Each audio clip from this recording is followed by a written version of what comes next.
C'était il y a 2 semaines. Pour la première fois, les sirènes d'alerte ont retenti à Vilnius après la détection d'un drone, probablement un engin ukrainien, dévié de sa trajectoire par des brouilleurs russes. Une alerte qui a mis en lumière les défaillances du système dans ce pays balte, membre de l'OTAN, ex-république soviétique, averti de longue date contre la menace du voisin russe. Et un pays qui doit aujourd'hui revoir ses procédures, notamment s'agissant des abris. Le récit d'Antoine Delpierre.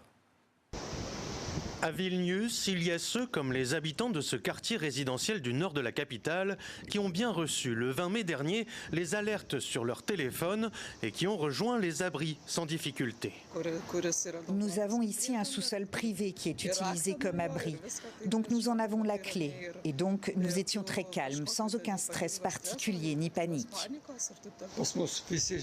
Ici, tout le monde peut accéder à l'abri puisqu'on a un cadenas à combinaison. On connaît le code, n'importe qui peut entrer et se réfugier.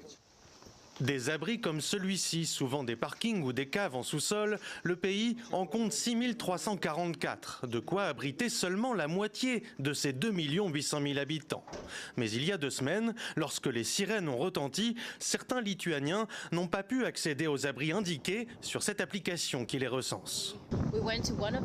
Nous sommes allés à l'un d'eux, mais c'était plein de toiles d'araignées et il semblait que personne n'y était.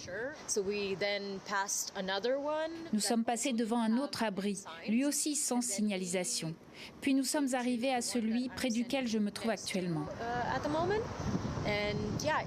D'après les cartes, c'est le plus grand. Nous n'avons pas pu entrer pendant environ un quart d'heure, le temps que quelqu'un vienne l'ouvrir.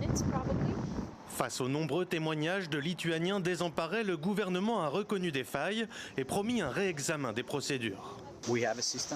Nous avons un système, des connaissances et une infrastructure. Cependant, il subsiste des lacunes que nous souhaitons combler. Et je pense que cet exercice a été bénéfique pour le gouvernement, les institutions, les entreprises et les citoyens participants.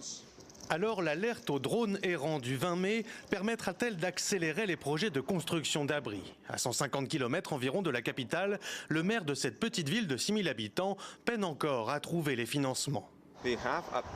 Nous aurions un abri suffisamment grand pour accueillir 3000 personnes et ce lieu en ville est à moins d'1 kilomètre de tous les quartiers résidentiels.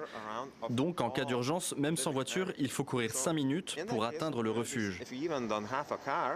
Un projet qui viendrait, même en temps de paix, rassurer la population.